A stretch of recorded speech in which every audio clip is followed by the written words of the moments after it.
Good morning, Shamstars. Hope you all are fine. Welcome to class. Today we will start with our third chapter of history, that is nationalism in India. In India, the growth of modern nationalism is connected to the anti colonial movement.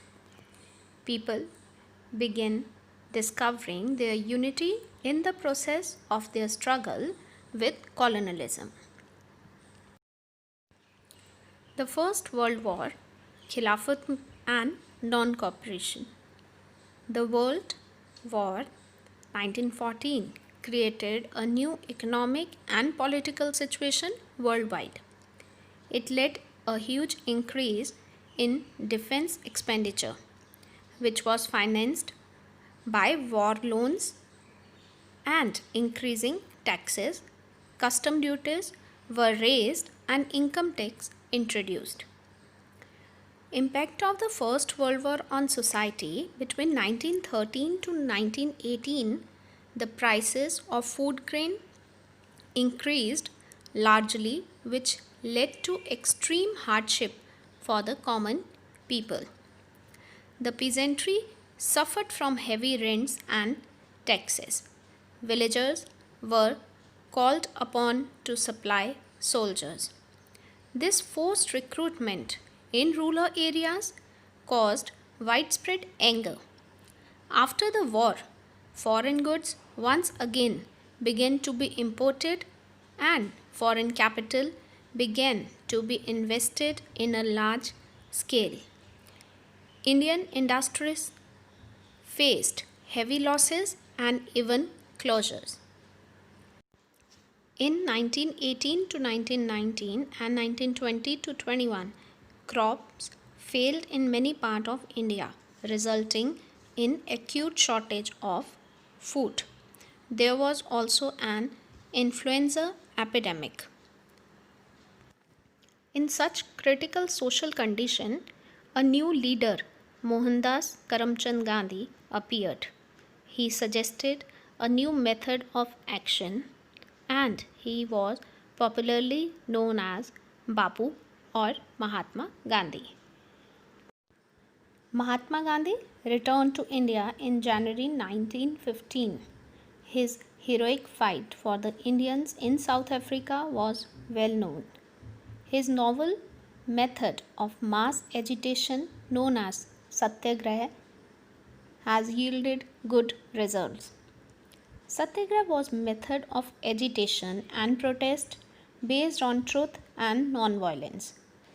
It was passive resistance consisting of defense of law, non-payment of taxes, boycott of government institutions, etc.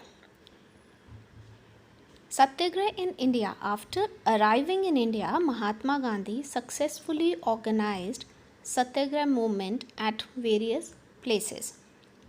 The experiment in Satyagraha brought Gandhiji into close touch with the masses, both the peasant in the rural area and the workers in the urban areas. In course of time, he became the symbol of the poor and the downtrodden people. Some places where Satyagraha really affected the society. First, Champaran, that is in Bihar. In 1916, Gandhiji traveled to Champaran in Bihar to inspire the peasants to struggle against the oppressive plantation system. Here, indigo planters were oppressed to grow indigo and sell it at price fixed by European owners. In 1917, crop failed in Kheda district of Gujarat.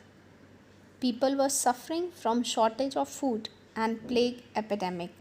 So they asked for relaxation or reduction in the land revenue.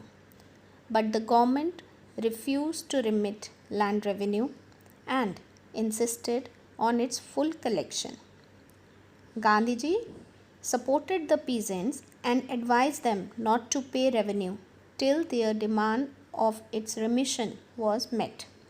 This movement was a success as government issued instructions that revenue should be recovered only from those peasants who could afford to pay.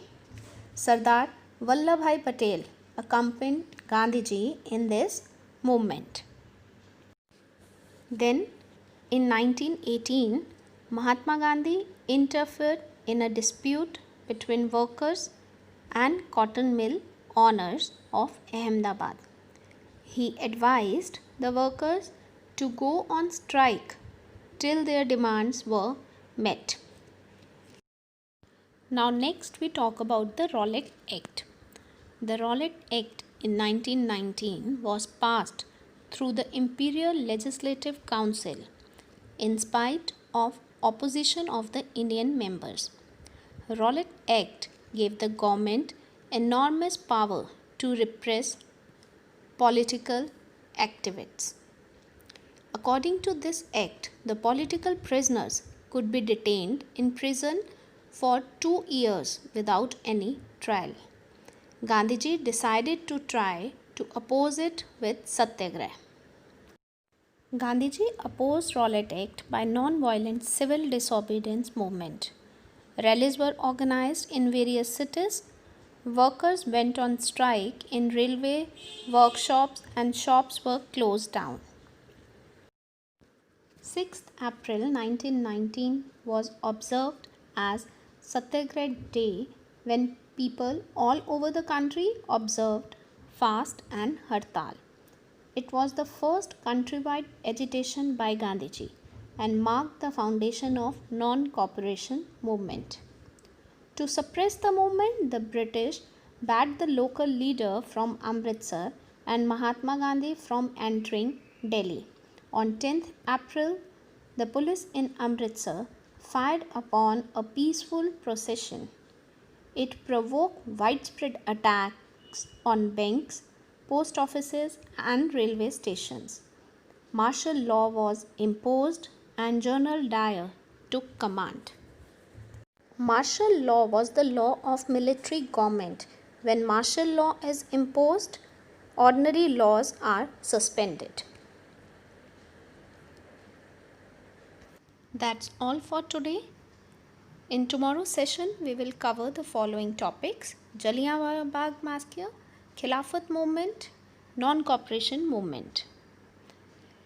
Thank you, Shemstars. If you have any kind of query, drop it on Google Classroom. Take care.